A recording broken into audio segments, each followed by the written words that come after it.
Hey y'all, I'm Todd Bailey. What's up? It's Arie Lombardozzi. And this is fucking Brewtal. Get in the pit, stock up the fridge, and listen. We're here to cover the latest in metal news and craft beer. A match made in hell. If it makes you bang your head, then we want to hear it. If it tickles your taste buds, share those suds. Turn it up to 11. Crack open that beer. It's about to get brutal.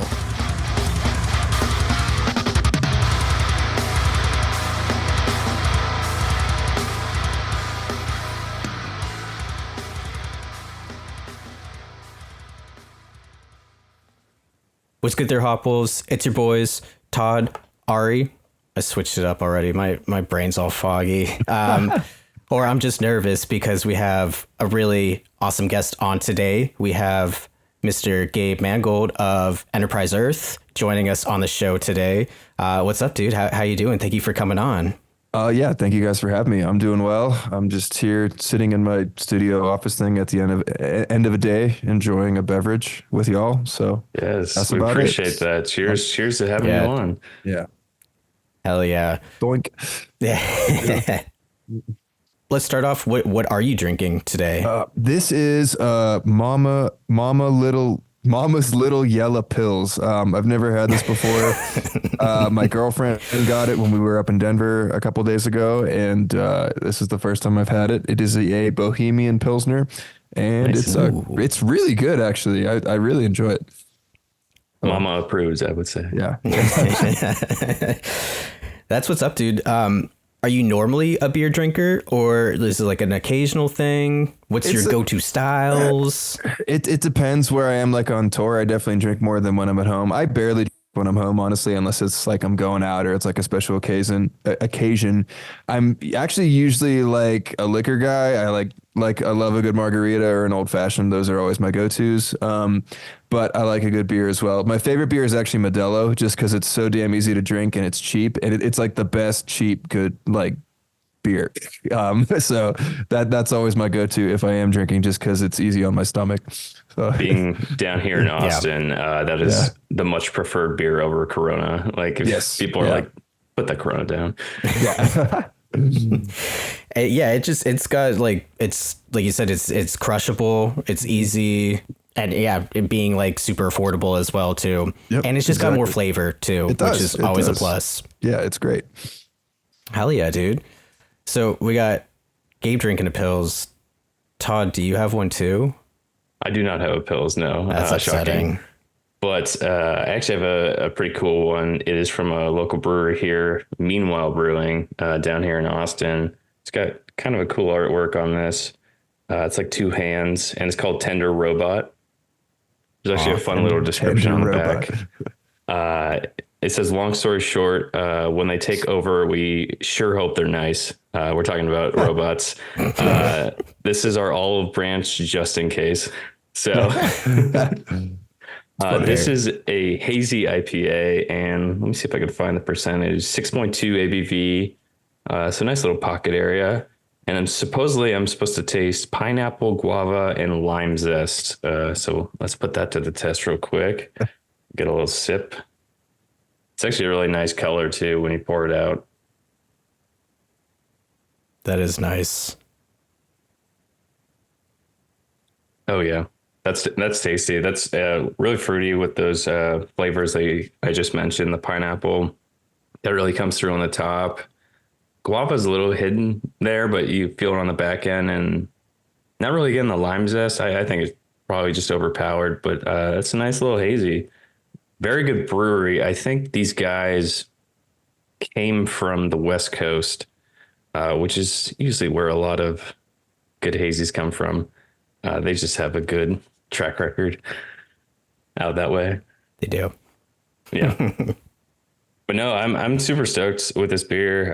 If you're ever in Austin, go check these guys out. They have a really good Pilsner, by the way.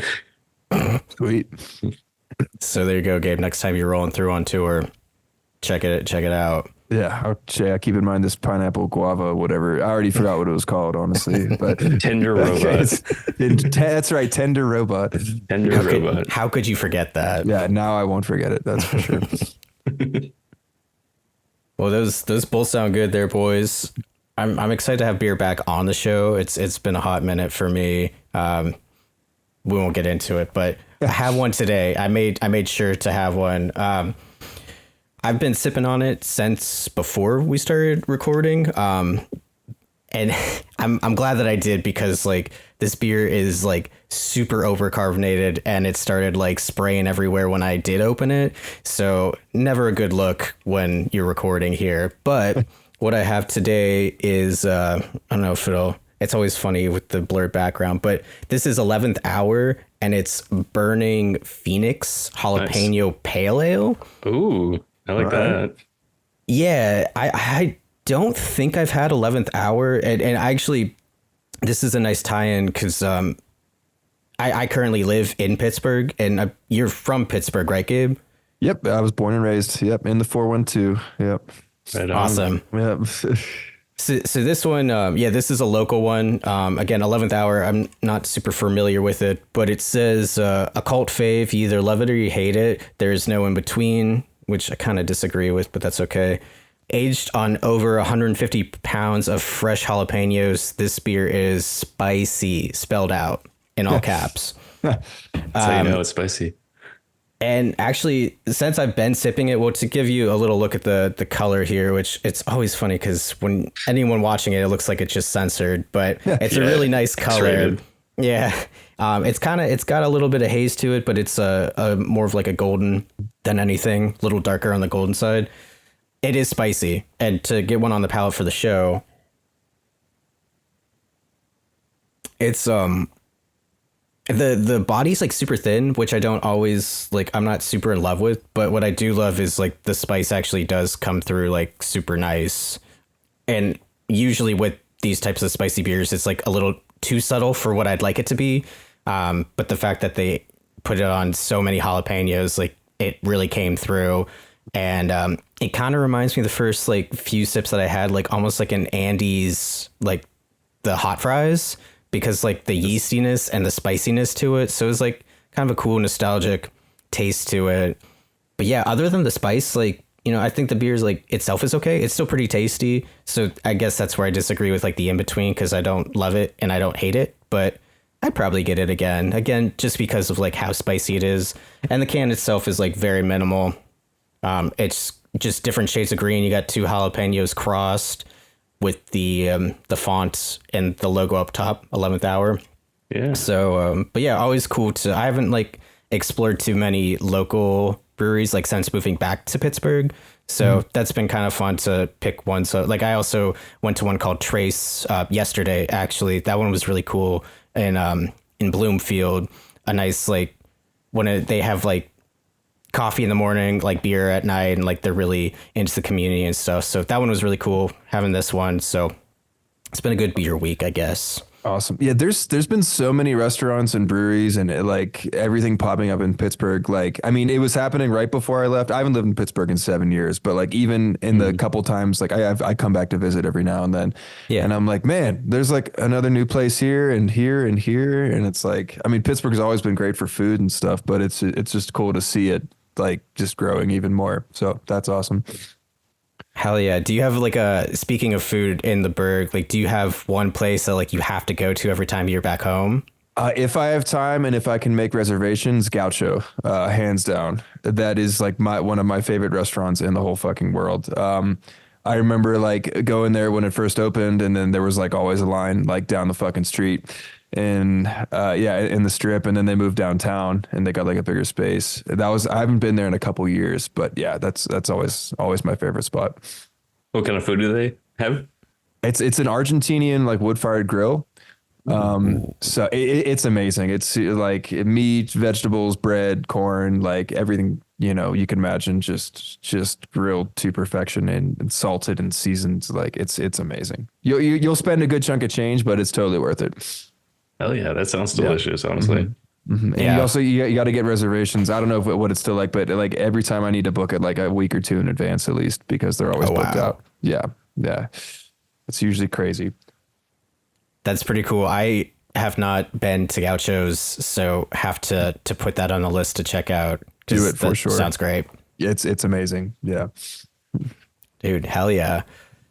Well, I should say, first off, congrats on the new album, Death and Anthology. We love it here on Brewtal. And to be quite frank, like we were kind of nervous about it just with like how much the band has changed over the years. Sure. And hearing it in its entirety instantly, like we talk a lot about how like sometimes the singles just don't like really do the whole album justice. And then when you hear it in its entirety, like this makes sense. And for us, like that is what this album is. And it's incredible. Thank you. Thank you very much. Yeah, I appreciate that a lot. We kind of noticed you guys really championed the beginning of the year with your releases. Is that ever a planned thing or? It's not really. It just seems to be the way that it's worked out for the past 4 albums, I guess. Because Chosen was January. Luciferous was March or April, I think, and then Embodiment was March. I forget what Patient Zero was. That was before my time, but it was I don't know. It just seems to be that's just the way things work out. So there's not really a rhyme or reason for it. So well, honestly, we love that fact because you kind of like get the year started as far as metal releases, and we're just like, okay, like this is setting the bar very high. Cool. Well, yeah, I'm glad we could set the bar at some level for the rest of the year. Yeah, there's a lot of sick new music coming out this year. Speaking of new albums, the new Judas Priest album just came out today, and I'm going to go listen to it right after we're done with this because they're one of my favorite bands of all time. There's a local bar here called Lost Well, and they had a whole kind of celebration for the album coming out. Sick. Yeah, any Judas Priest fans, it's like, come on out. And awesome. I was noticing pictures on their social media, and I was like, that looks sick as hell. That's awesome. That's really cool. If you had to pick a favorite Priest album, what would you go with? Painkiller. Nice. Yeah, it's the most metal album of all time. I would wager. I would say it. It's just that album when it came out, it's just like, woo, like I don't know. I couldn't imagine hearing that in, what was it, like 1990 or something like that, whenever it came out, and just like hearing that for the first time, and just I would have been like, what the fuck? like these guys, they took a bunch of lessons for sure, because like the shred game got up, the production went up, everything just went up, and it's one of my favorite albums of all time. The new one, what's the new one called? Ooh, off the top of my head, I don't know. Invincible Shield, that's what it's called. It's really good. Like I've only listened to the 3 singles they put out, but it's the singles have been amazing so far, and it's cool that like Halford still sounds. He's still got his pipes even at his age. That's the thing. The longevity of that band has been. It's nuts. Yeah. Beyond them, I believe I read like on an article. You kind of grew up on like the old school stuff. Oh yeah, for sure. Like my dad, the first concert he took me to see, I was 5 years old, and he took me to see Kiss when I was 5. Amazing. Nice. It was at Mellon Arena, or then it was called Mellon Arena, which is now destroyed, of course. But back then in the old Igloo, so that was my first impression of like rock and roll and music, was like flames and blood and face paint and like all this crazy shit. So like and he's very much into classic rock, and I grew up on classic rock in the 80s and stuff like that. So that's deeply instilled and ingrained into my being for sure. Oh yeah. Do you feel awesome. Like, with the sound change with Enterprise Earth, do you find yourself pulling from more influences? Because I feel like you are transcending the deathcore genre a little bit, and really exploring other sounds. Mm-hmm. Yeah, I mean, we tend to pull from just about everywhere, but like 80s thrash is has always been a staple for me. Like when I first got into metal, I like grew up on like Metallica, Megadeth, Pantera, like stuff like that, and like that stuff always makes its way out into my playing in some way, shape, or form. And yeah, and like all of us love that stuff too. All of us love like the classic stuff as well. So it's and then, you don't really hear it too often, especially in deathcore, like these days too. I mean, you don't hear any thrash in deathcore, which it's interesting because I feel like thrash as a genre in the modern scheme of metal, like isn't as popular like right now. But like having thrash elements, I think is like super sick just because it just like shakes things up. And it's like when it kind of comes out of nowhere, it's like, whoa, like I wasn't expecting that, you know, and then there's your breakdown and your blast beats and like that mixed in with everything else, it adds this really cool energy to everything. So I'm always happy to throw a thrash riff in whenever I can get one in. We love to hear it. We've sort of seen a little bit of a, what's the word? Renaissance? No. What would you say, Arie? There's been kind of a comeback, like a resurgence. Resurgence. Yeah. Like with bands like Power Trip, and like Havoc, too, like couples, you know, sick bands. There's a couple. I know Enforce. I really like Enforced. Yeah, from Richmond. They're super sick. There's a handful of like thrash bands coming out these days too, which is sick. And it's cool to see it, like, again, like thrash elements like make its way into like modern hardcore and like other genres of music as well, because it's just fun, high energy, you know. And then like once you mix it up with like breakdowns or like anything else, it's like, wow, this is like sick. So it's like adding some flair to it. I love it. Right, exactly. Yeah. Yeah, that seems, we talk about this on the show a lot, is like once you start incorporating other elements, like you're saying, like your thrash or your hardcore, or like anything like more doomy, sludgy stuff, things that aren't just straight up like deathcore or like straight up like if you have to put it like into a box, so to speak. So like when you have those elements, you get like the older crowd being there, be like, oh, like, you know, like this sounds like thrashy, like this is really sick. And then like you said, you have your breakdowns, your blast piece, like, oh, okay, like this isn't what I was expecting. Like one of my favorite songs, actually I think it is my favorite song off the new album, is Blood and Teeth, which is like a fucking ballad for most of it, and then it's just like dumb heavy. And every time that part comes in, like when that tempo changes, it like I get chills. And like having those types of like drastic like dichotomies is really fun and exciting as like a listener. So I could only imagine how it is like writing it and then performing it live to see people's reactions to it. Yeah, it's like I love writing stuff like that with like very stark juxtapositions and changes, and I know some people don't like it too, and you know it's definitely a double-edged sword, for sure.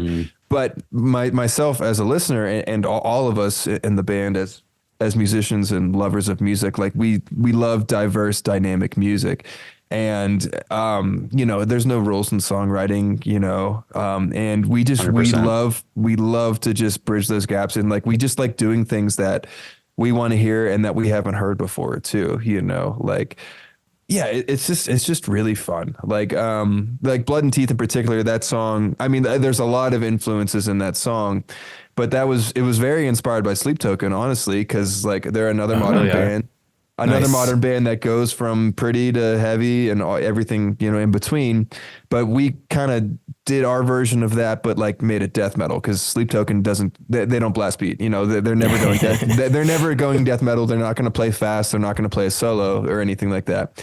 So it's like, all right, how can we kind of take this vibe that we really, really like from Sleep Token and like, let's make it fucking death metal, and do it our way and have fun with it. And that's basically how that song came out.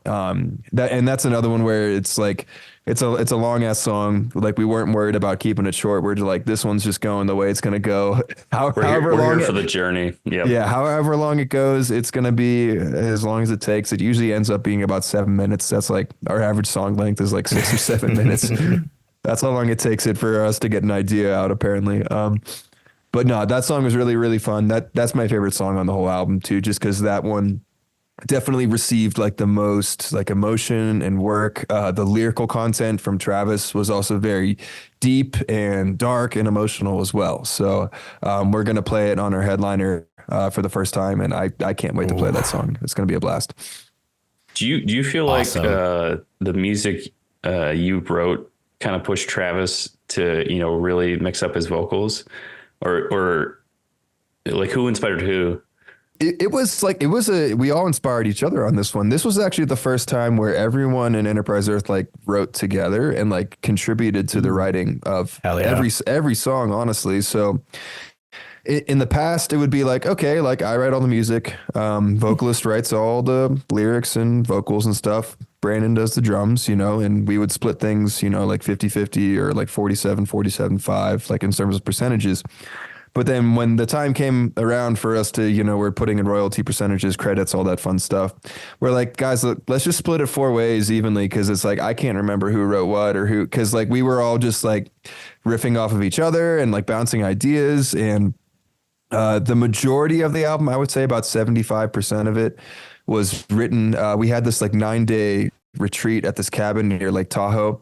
And we all got together. It was the first time we've ever done this as a band too. Like we all got together in a room for 9 days and just like, we're just going to write and just see what happens. If nothing happens, whatever. If we write a whole album, that's fucking awesome.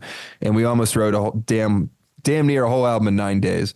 Wow. Which I've never had such a productive, like creative session or experience in my life. And that's awesome. I think that's because all of us were there. Because like if I was by myself and like if I get stuck somewhere, like I'm just stuck, But in that instance, I was stuck, and then Travis or Coda or Brandon was like, "Hey, like, why don't you do something like this?" And I'm like, "Oh yeah, sure." And then that keeps the ball rolling, And then I'd have an idea that Coda would like develop, and then Brandon would just like, Brandon doesn't play guitar, but he would still have ideas. He'd be like, "Do a riff like this," and I'm like, "Okay."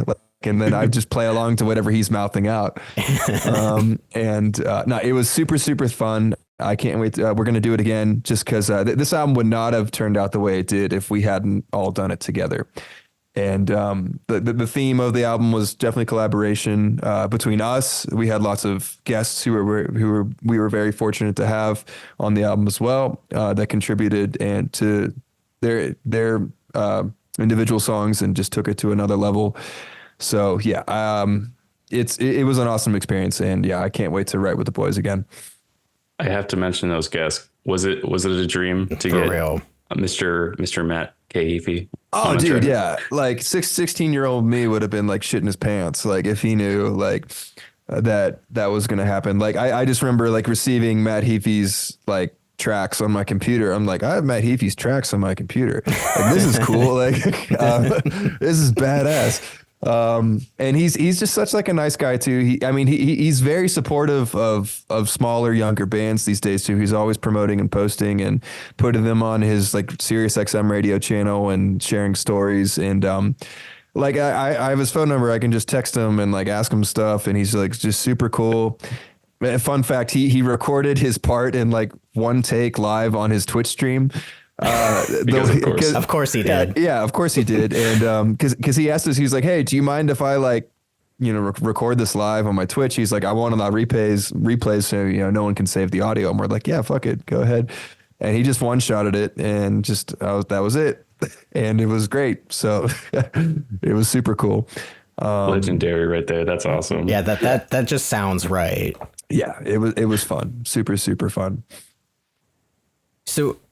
To piggyback off that, I mean, not only just Matt, but you have Wes from Alluvial, Ben from Shadow of Intent, Darius from Spite. I mean, some of the best in the game. How do you? We always like to ask, like, how do you decide like who to pick for each song, and then like which songs you think would benefit from having a feature? Right.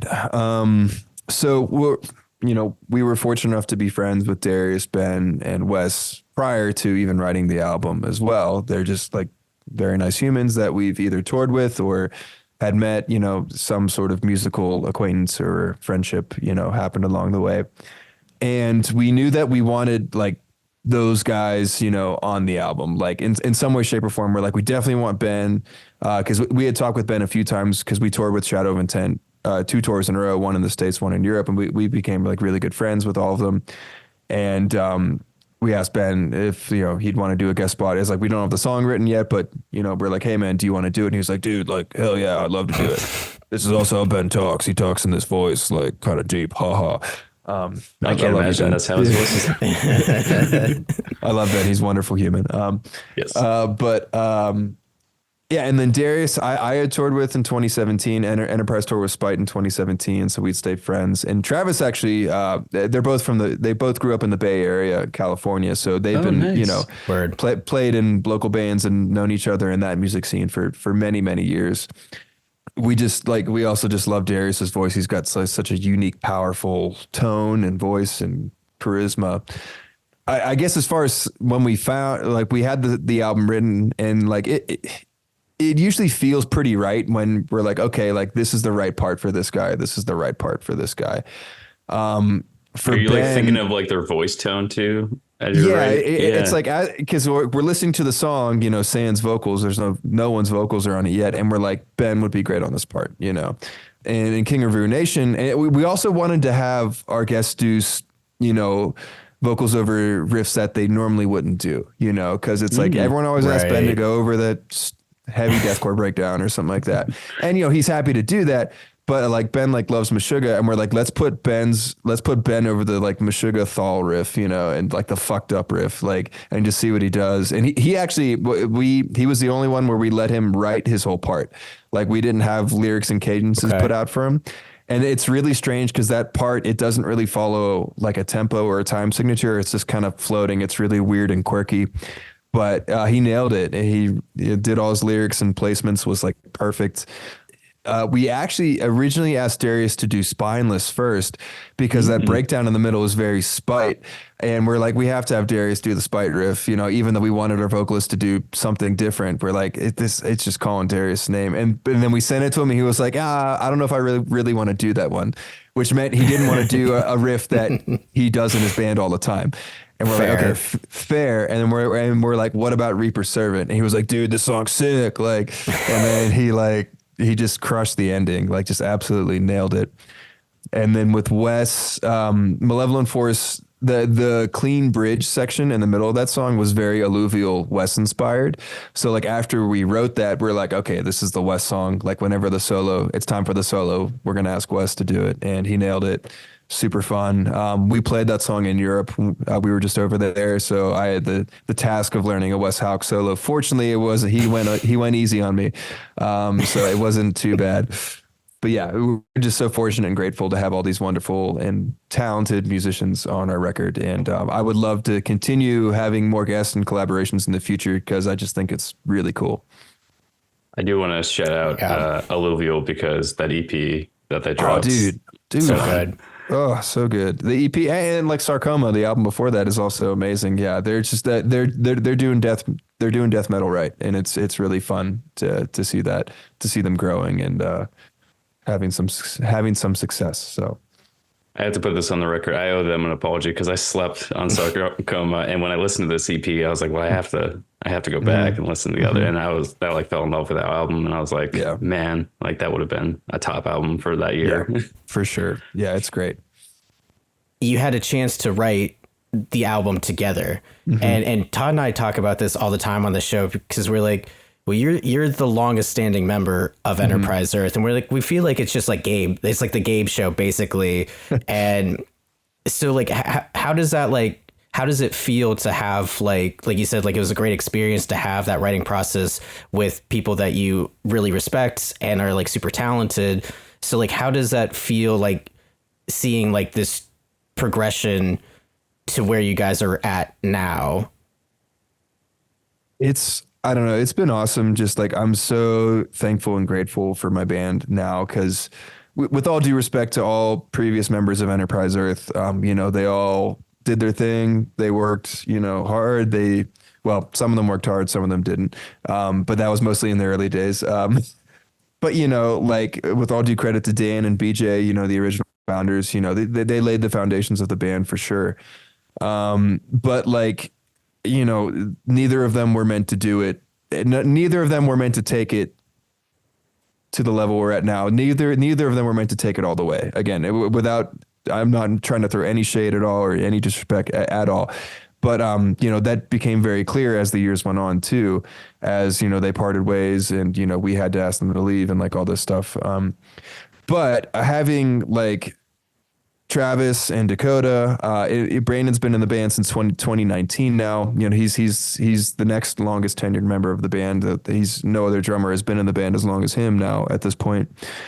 No, I'm just so grateful for these guys that like everyone's just so like hardworking and honest and like just we all get along so well. We all vibe together musically very well.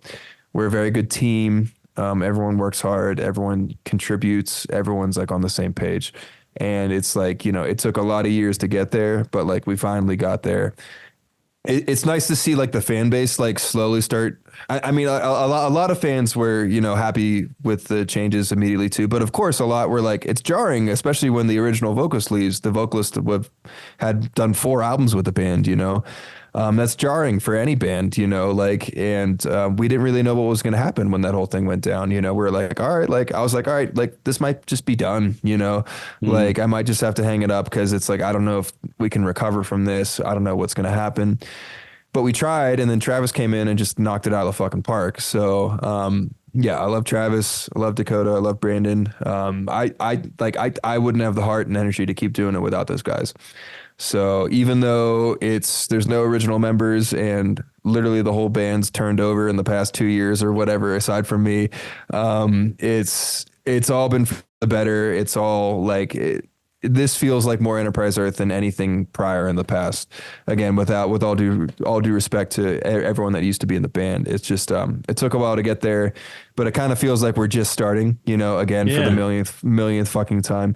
But this feels as like, okay, this is real. Like this is really just starting, and if we have to start again, I'm just done because I don't have the heart to keep starting over. So.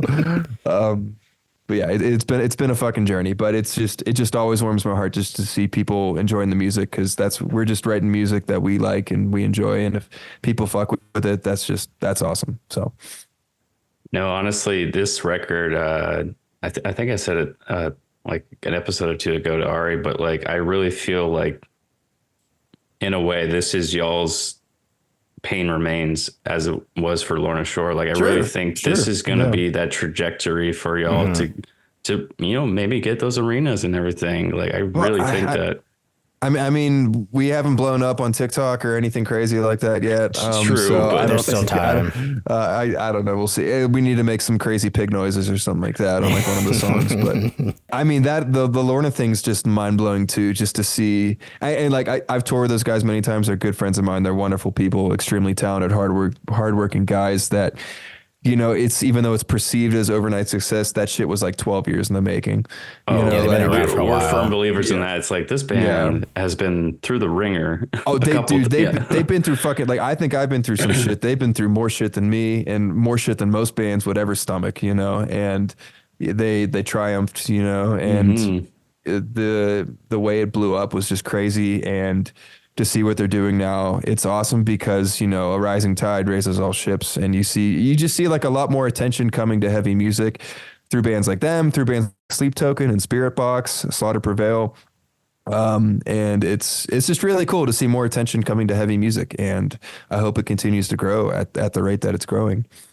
Yeah, absolutely. And we've been talking about this like really since like the pandemic. Like we never thought that like the previous year could be topped. And then like when The Chosen came out, we're like, this is like a phenomenal album. Like what's Enterprise Earth, like, what are they going to do for the next one? And you did, like, and you totally topped it. And that seems to be like all these bands are just like on their A games, which is really exciting again, as like a listener. But really, I guess what I'm getting at is like, because this is, like you said, like this is kind of you guys starting over again, is Death and Anthology, like, it just seems like a very fitting title to be like, this is like the new, like that was the death of the old Enterprise, like this is kind of like the rebirth type of deal. Did you guys kind of feel like that? And also, this is kind of like a twofold question. Is this a concept album lyrically? So I guess to answer your second question first, no, it's not really a concept album. It's funny because the Travis originally had a plan to make it a concept album, but It as feels the song, like it works like that. yeah, like that was the original intention and plan, and we were all stoked. We were all, you know, on board with the idea. But then as the songs started developing, Travis and the rest of us were like, it just doesn't really feel like that's not the vibe for this one, you know. And so therefore the anthology or collection idea came into play, because this album, it's all over the fucking place, as we usually do, but it's like, No. Granted, we kept in mind we wanted all the songs to work and flow well together, which I hope we achieved that. I think we achieved that. But also, each song, You did. thank you. Each song at the same time has its own unique fingerprint. Its own unique. Everything. Identity, seriously. Identity, correct. And that's where like the anthology, it's like a collection. It's a collection of all these influences. It's a collection of all these songs that work together as a whole, but by themselves are unique in their own right. Yeah, and also just like an anthology, like collection, let's going back to the theme of collaboration that we talked about earlier with the album, with all of us and other guests and stuff like that. It was this collection of songs and influences and ideas. And then the death part, each song. So Travis touches on a different viewpoint of death in each song. So like Face of Fear is about his fear of drowning in the ocean. Spineless is about like the death of like someone that used to be like a very close friend and just watching them change and go away, not physically dying, but like the death of them as the death of your relationship with that person. Sure. Death of like romantic relationships and heartbreak and stuff like that. Death from a more like fantastical viewpoint as well. Like, it's not based on real life experience. It's just a like fantasy kind of like epic fantasy. Kind of view. Yeah. So yeah, each song touches on a different aspect of death. What was part one of your question? I can't remember what the first was. Yeah, that's fair. I've been throwing these curveballs all day to everyone. Do you feel that like this is like an intentional like death of the old like Enterprise Earth, like you talking about like it as a collaborative anthology touching on those things? So this is like the new era of Enterprise Earth. Yeah, for sure. Like it's definitely symbolic in that sense as well. And even like we've been kind of like doing the whole rebirth thing since we started putting out the singles prior to Death Anthology, like Psalm of Agony. Like, I know it's kind of cliche, but the art for that was a phoenix. It's this guy being ripped apart and this phoenix coming out of him. So, the old fucking phoenix thing, rebirth thing. And we've been going through this rebirth and this rebuilding process since that, because pretty much is, we were parting ways with Dan even before The Chosen was coming out. Like we knew that was happening behind the scenes. It didn't get announced until later, but it was very clear to anyone that was paying attention. So we were putting out this album that we were all so proud of and stoked on, and then immediately parting ways with the guy that did vocals on it, so then it was hard, it was tricky, but then we had to keep pushing on. So we just kept writing and rebuilding, and Death and Anthology, the album, is or was, now that it's out, the final step in the rebirth process. So we have completed the cycle. It's taken the 2 years or whatever it took, which is about how long we expected it to take. But now we are reborn and we can continue on making wacky fucking music with, on indefinitely into the future. So I love to hear it. Yeah. Beautiful poetry. Yeah. Bigger steps. No, that's awesome. And Todd and I have talked about this on the show, off the show, like, and he had mentioned that like we both feel like this is like that you transcending into like it's a benchmark to go off of. Yeah. Like almost like we talk about like you guys could be in the same playing field as like a Fit for an Autopsy like type of deal, like just being so accessible but like still being heavy. And I'm just kind of like regurgitating like what we've already said before, but like it's just really exciting because like we've both been fans of the band since day one to see these changes. And like I know I've seen you guys twice. Like what the first time was like when Patient Zero came out, like so at the very beginning, and then the last time was the first run with Travis, like post COVID, on Lorna. Yeah, he was telling me about that show. He's like, there's a new guy on vocals. I was like, what? Yeah. So that was really cool to just see like that transition and be like, damn, like, this dude, I wasn't familiar with like Travis's like the Willow, like none of his previous bands or anything. Like this guy's fucking awesome. And, but also, like those questions, you're like, well, what is going on? And like, to your point, like you guys already knew like this was already like kind of in the works there. Right. So yeah, again, just like congrats on getting to this point. It's fucking killer. This is easy. album of the year contender. Awesome. And wholeheartedly mean that. We're not making any decisions yet. We just No. Yeah, It's too early for that. Yeah, there's It's still way 9 too- months yeah, of the oh my year. God. Yeah, it's got plenty of time. we go with like top fives in categories, and like we kind of go along throughout the year with like Q1, Q2, and like we fill in slots, and then we're like, oh my God, like how am I gonna Yeah. how am I gonna choose? Yeah.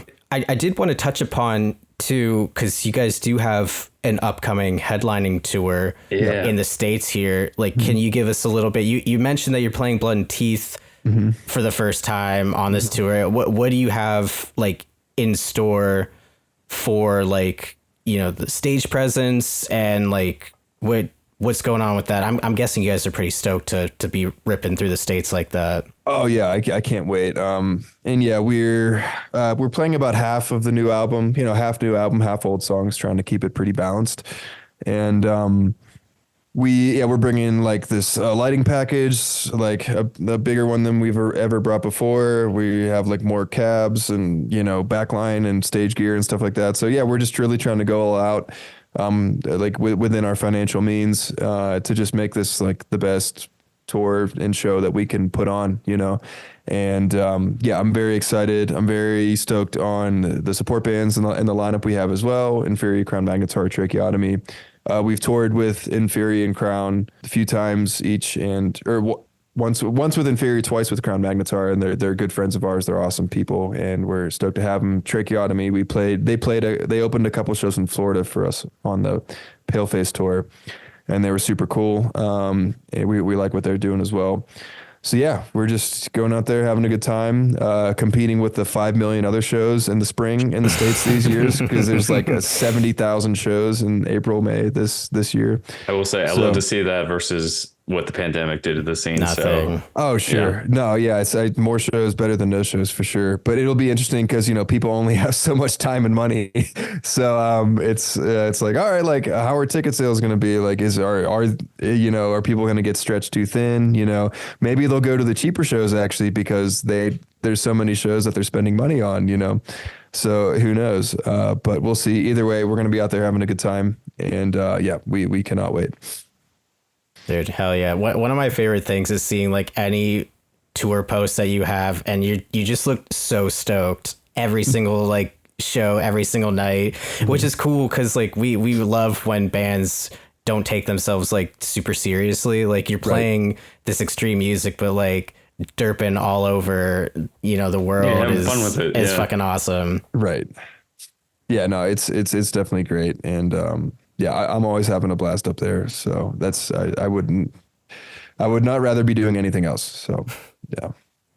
Hell yeah. I'm going to make this a segue with having a blast. We're going to mention the Guitar World feature because we have to. That was a very recent post of yours. Yeah. Do you consider that a milestone in your career? Oh, dude. Yeah, it was, that was super cool. Like when I got the interview request in my email, I was like, what the fuck? This is sick. You know, every young guitarist grows up looking at that magazine or, you know, I mean, now they still have a magazine, but it's mostly online now, like most things are these days. But, it was just cool. That was a cool thing to see and to happen, and, very humbling, very wonderful feeling. So, yeah. Is that a picture you picked, or did you have to create it for the magazine? That was on the Paleface tour. Our photographer took that one, and she just happened to capture like a good moment. So it's for promos. That seems to be the one to use. A crescendo of the leg. Yeah, I just doing the old kick or whatever. So yeah, Beautiful. I know you said digital. Do they make physical copies? Did you like get yourself one, or? I live in the middle of nowhere, so like I don't subscribe to the magazine, so like I didn't get one mailed to me. My cousin, I think, was looking around. He lives in New York City. I think he was looking around just to see if I happened to be in the physical one, because I'm not sure. But I hope he's able to find one and locate me if I'm in there. That'd be pretty rad. Yeah. And to sort of spin off that, in your context to the post, you sort of mentioned, are you moving on from the trailer days? Yeah, I moved into, I'm in my apartment right now as we speak. I moved into my new place Christmas Day of last year, so a couple months ago. Yeah, it was 7 years of the nomad life, and it was like the best fucking years of my life. It was so much fun. It was I beautiful. call it your It was Walter awesome. White days, but Sure. Yeah. I mean, I was definitely out in the New Mexico desert. I wasn't cooking meth, but I was cooking something like riffs, I guess, that's Yeah, the meth. tasty riffs. That's the meth I was cooking. No, it was awesome. Like it was seriously so much fun. Met so many interesting people, gained so much perspective, traveled, got to see what I liked, what I didn't like, got to explore the majority of the American West several times over, that's awesome. and yeah, and write some awesome music on the way. So yeah, it was super fun. And, life directed me to settle, and in this little town called Del Norte, Colorado, middle town of 1,500 people in the middle of nowhere. But I love it here. It's peaceful. It's quiet. There's a wonderful little community. All the outdoor rec you can want is very close by. I met my girlfriend, like it somehow met this wonderful, amazing woman, like in this town, small town, a half mile away from me, like the perfect person for me, still blowing my mind. But all these signs pointing me to stay here. So here I am. Hey, let's cheers to that. Fuck yeah, hell that's incredible. Out, but cheers. We'll start to wind it down, but I did want to bring up one more thing because I remember seeing this a couple years ago, but it's kind of sick to see it coming to fruition. Your Dead Icarus project is finally coming out with something. Yeah. Yep. Could you give us a little bit of insight into that? Because it's you and Alex from Atreyu, right? Yes. Yep. Mm-hmm. Yeah. So that it's been a long time in the making because I wrote that EP in the summer and fall of the summer of 2021. It's taken so long for it to come out. The reasons for that, there was like poor managers involved, bureaucratic bullshit with labels, and lots of not legal stuff, but just weird bureaucratic music business stuff that wasn't our fault at all. Yeah, and we were just kind of sitting around waiting, like, because it's like, we just kind of kept getting dragged along by like these people that weren't right to be working for the band, but we still had to follow this protocol and these things, but anyway, yeah, the EP is finally coming out on the 13th on Wednesday. 3 of the singles are already out, so there's one more single and then a cover that'll be out. And then we just finished the full length. I just submitted the masters January before I left for our Europe tour. So we will have a full length coming out this year as well, hopefully in October. And hell yeah, it's so nice to get that project off the ground finally. Yeah, that project's also just super fun. I got hooked up with Alex through my old manager because Alex had just split from Atreyu and he wanted to keep making music, but he wanted to do something heavier. He wanted to, heavier, still catchy, whatnot, but he wanted it to be more metal. Atreyu, frankly, has sucked for about a decade now. As much as I like the older stuff, they're just like, the reason why Alex quit is like everything was just so commercial cookie cutter, and like his heart just was not in it anymore. Because the other guys wanted to make this sync licensed commercial, radio play music. So that's fine, whatever. But Alex is like, dude, like I can't do this anymore. It's just too soul crushing. So he got hooked up through his old manager and my old manager. Neither of which we work with anymore, but they were able to get us together, and yeah, we just clicked. I wrote him some songs, he dug it, and then we signed a record deal with MNRK, who's the same label that Enterprise is signed to. And nice. yeah, we just got this first full length done, and yeah, we'll be churning out those albums too. It's just really exciting. It's also good to write stuff because like that Dead Icarus, it's much more. I don't like to use the word commercial, but it's definitely way more commercial than Enterprise. Like the songs are shorter. Everything's pretty much under 4 minutes. So you're not going to have like a 7-minute epic with Dead Icarus, even though on this new album, we have like a couple 2-part songs that are 6 or 7 minutes, but they're 2 songs. It's not loophole. Yes. It's a loophole for sure, but it's really fun and refreshing writing more like, I guess formulaic music, like more pop structure music, which again, it's not to make it sound like it's commercial. It's just, that's so much more digestible for your average listener. And I love pop music.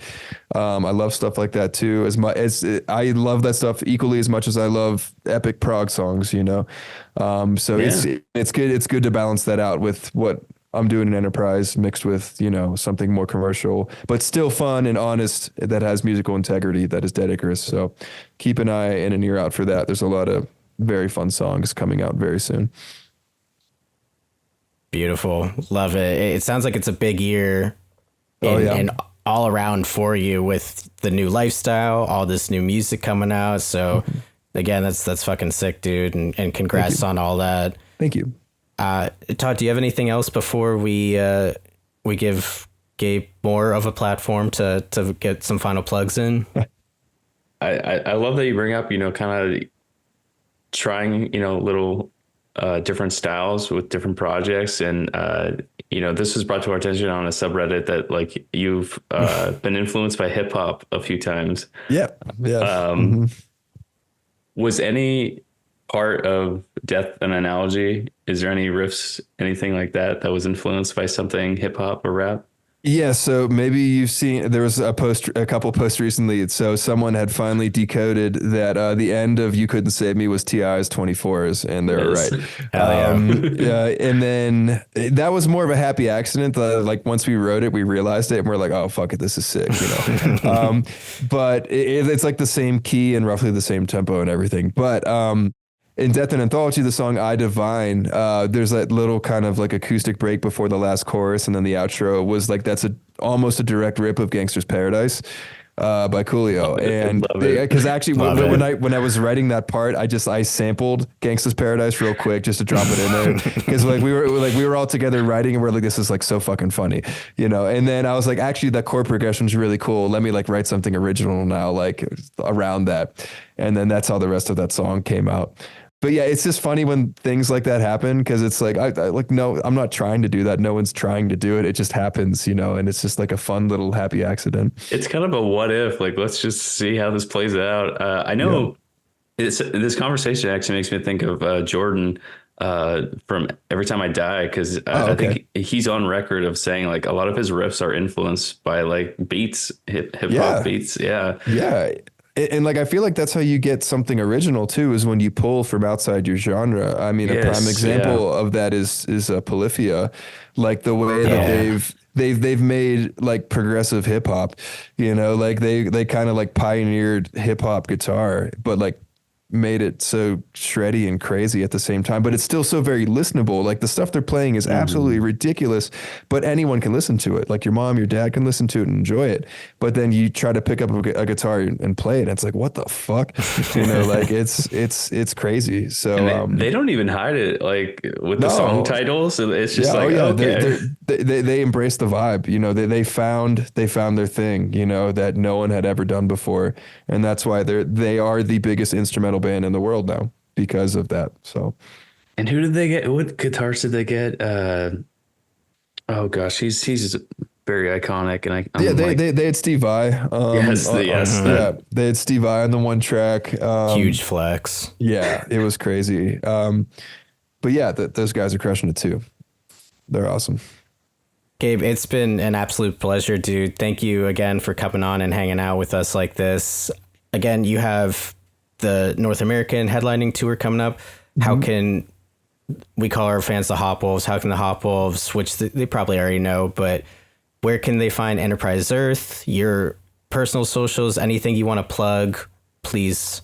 Yeah. You can find us in all the usual places as far as our music goes, and social media, Enterprise Earth on pretty much everything social media and streaming services. We have the Death and Anthology North American tour coming up in about a month, a little over a month right now. So we have tickets and VIP. Tickets are available right now. So we hope to see you at a show because it's going to be fucking sick. And if you don't come to the show, well, fuck you. So no, not really fuck you, but probably not right. Hell yeah, dude. Well, we're gonna end the show with a track from the new record. Which one did you want to go with for the Hopwolves? Let's do the track Spineless because that's my second favorite track. I love that song. We're also playing that on the tour. I can't wait to play that song. That song is so much fun. All right. Well, there you go. You're going to be a spineless motherfucker if you don't listen to this and don't go to a show. Let's do it. Spineless, Enterprise Earth. Again, Gabe, thank you so much, dude. It's been awesome. Thank you guys for having me. Yeah. Bye-bye. Cheers.